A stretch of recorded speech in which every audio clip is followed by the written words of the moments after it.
This is Never Down, Never Out with T.R. Matson. This podcast is about discipline when motivation fades, resilience when things get hard, and showing up when quitting would be easier. No hype, no shortcuts, just the mindset required to build something real. One day at a time. Let's get into it. Welcome back. Episode 16. Here we are. Getting very close to being 2/3 of the way through our first section of lessons here. If you haven't been following along, if this is the first episode you've come on, we're working on the foundations of mental toughness. That's what we're focusing on for these first 30 episodes. And before I get into what we're going to talk about today, I just want to thank you all for the support. It's been amazing trying to get this recording done early this morning when everybody's out of the house, so there's not noise in the background, kids in the background. My wife is at Bible study, and the kids are both at their minimal schooling, because we typically homeschool. So if it gets annoying that there's children in the background sometimes and things like that, I apologize. I'm working on the audio. Maybe one day I'll make enough money on the podcast to soundproof the room or get a different room to record it on. But for now, it's a process. We're going through it. And you saw that yesterday with the glitch. The internet went down briefly, or for whatever reason, the website went down that I record on. And we roll with it. Could I fix it? Could I start over? Of course I could, but this is what you get. I said on episode 0, it's going to be raw, and it is. So one other thing before I start, again, thanking everybody, but there has been some people reaching out. How could they support the podcast? What's the plan with that? For right now, I'm building the consistency. I'm building the growth. The best way to support is to watch, subscribe, all of that. If there's anything you want, there is some stuff on my website, trmatson.com. There's some merchandise there if you want to support there. And obviously, if you're interested in my books, those are also there as well. But that's right now, the main support would come from that and from subscribing and watching and liking and sharing it. So appreciate all that. But let's dive in today. That's enough of that stuff. That's not the focus. Let's dive into what the focus is today. The topic today I love. I love this topic, and it's a topic I am preaching with my son currently, and it's a topic I will preach with my daughter. Although personality-wise, I think my son needs to hear it more than I anticipate my daughter will in the future. But today's topic, why consistency beats talent. Okay, this gives all of us hope. Okay, this gives the 99.9% of the people in the world hope that we can achieve something.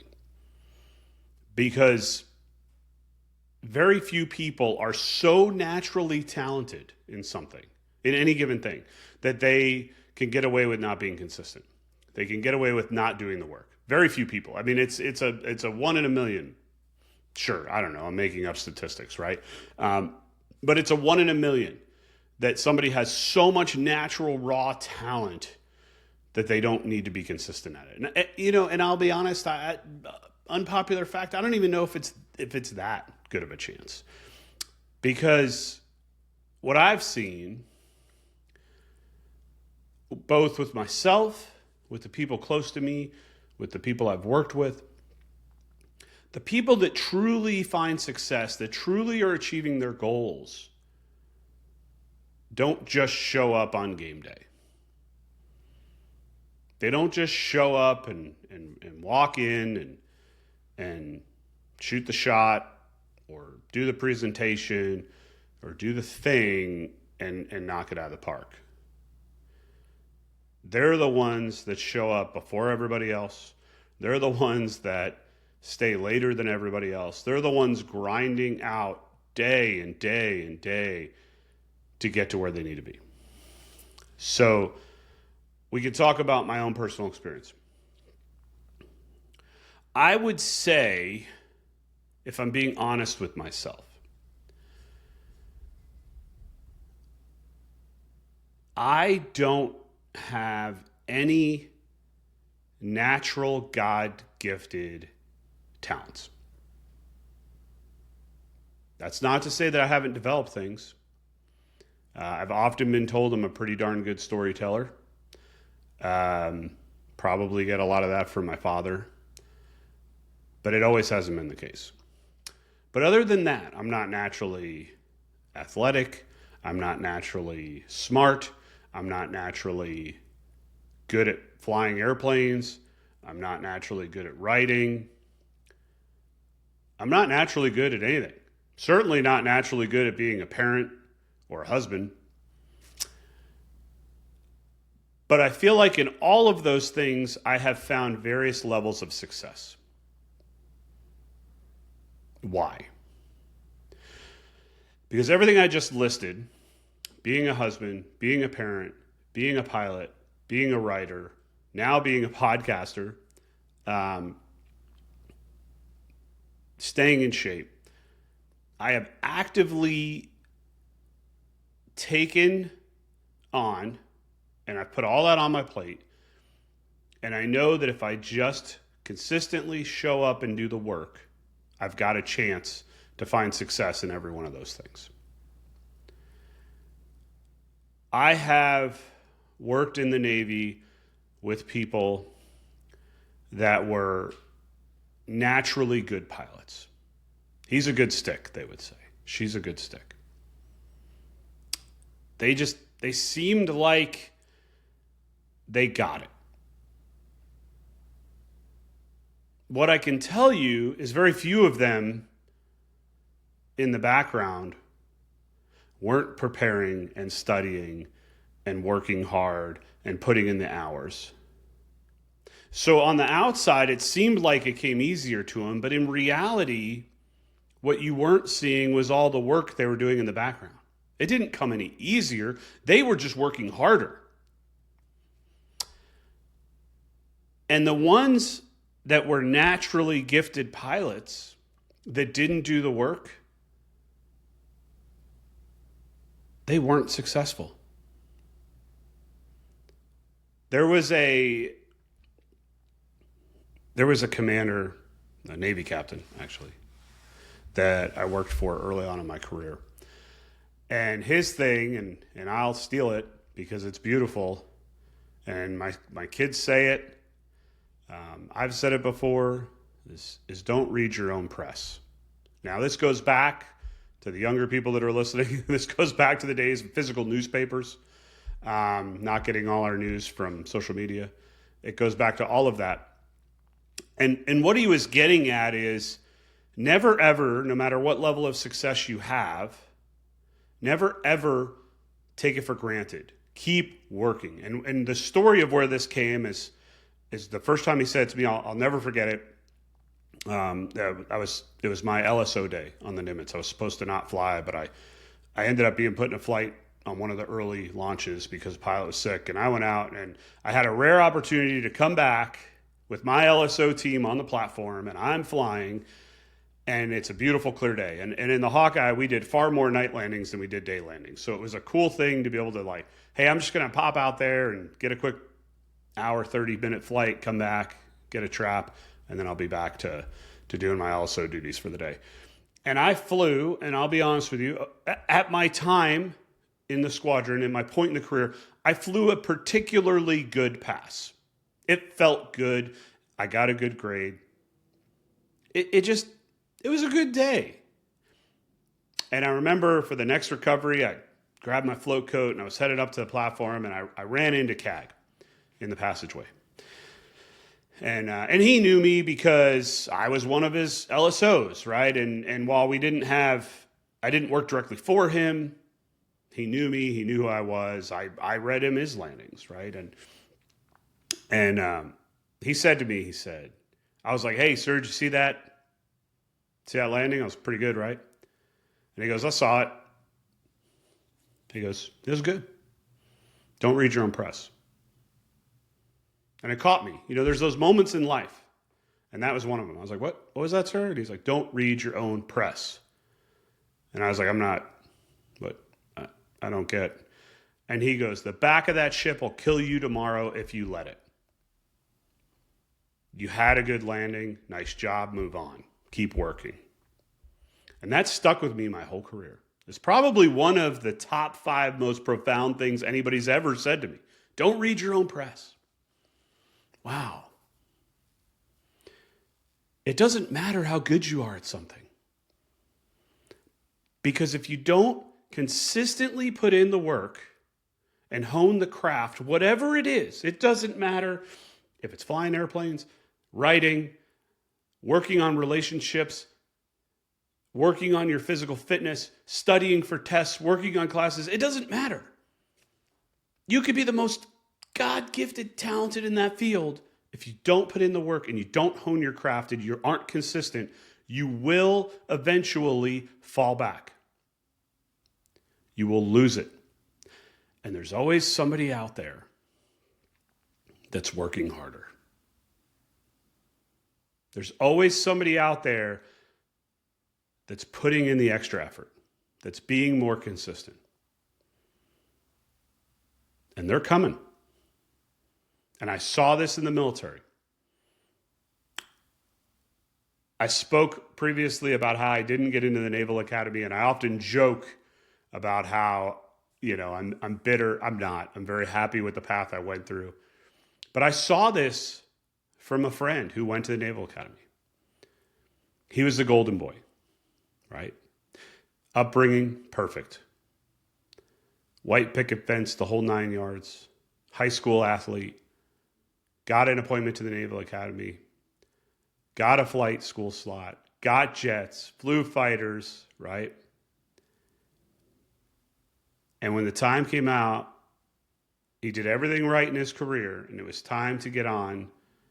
He wanted to go fly for the airlines. And the first airline that he applied for was his premier pick. It was the one he wanted. This was the path he was on, and dang it, it was going to happen because he'd been on it the whole time. Nice paved road. But somewhere along those line there, and I don't know when it happened, he started believing his talent would outwork the consistency of others. And he didn't get hired by the airline he wanted. And it broke him completely.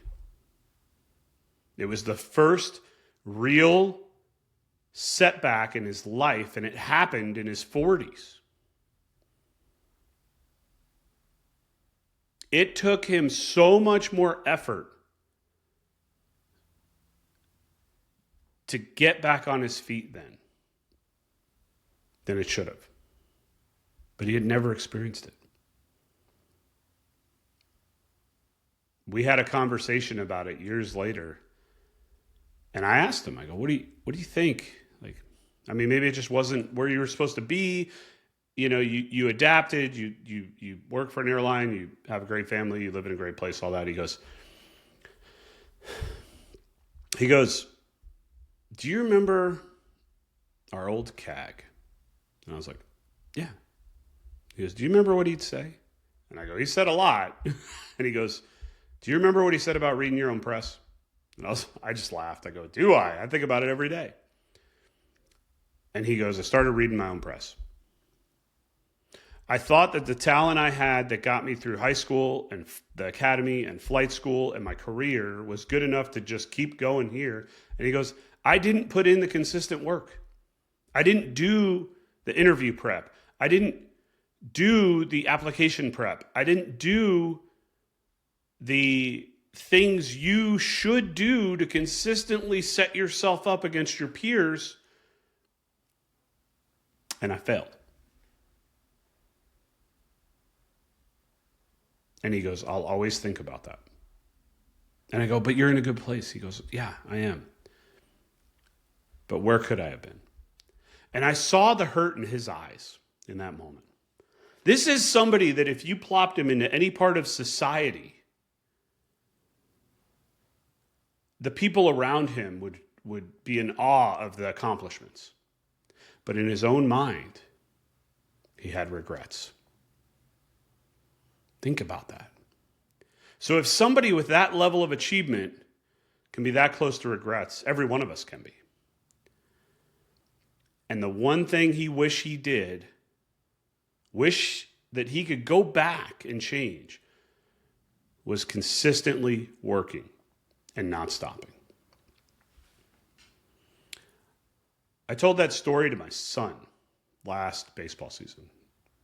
Now, I mean, this isn't major leagues, high school. This is coach, pitch, learn the game baseball. And there's a kid on his team who you could see through the course of the season get much better. Hitting, fielding, running, every facet of the game he was excelling in throughout the course of the season. And I remember one day my son struck out and he was pretty bummed. The team did very well. He just didn't have a good game. And we sat down and we started talking. And I told this story about my friend who went to the Naval Academy. And my son goes, "Dad, I don't get what you're getting at." And I go, "The boy on your team is smaller than you. He's not as strong as you.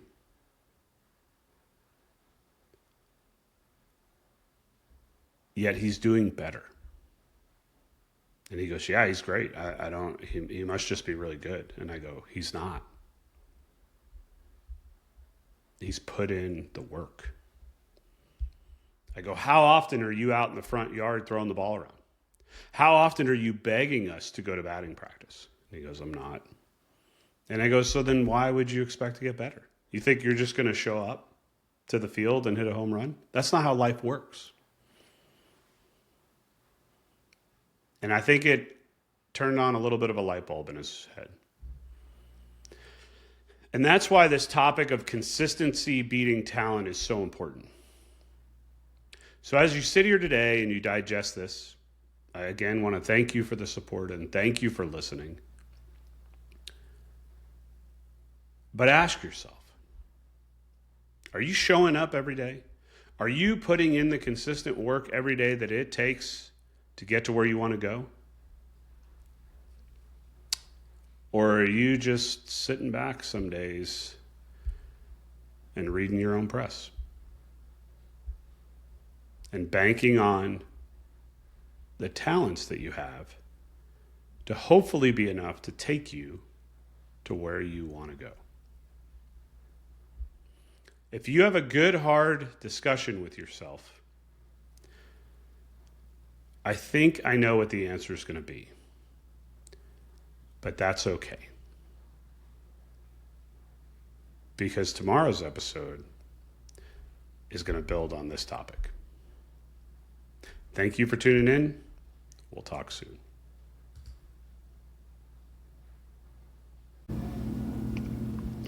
If this episode helped you, don't just listen, apply it. Progress is built in what you do after the message ends. Remember, never down, never out. I'll see you tomorrow.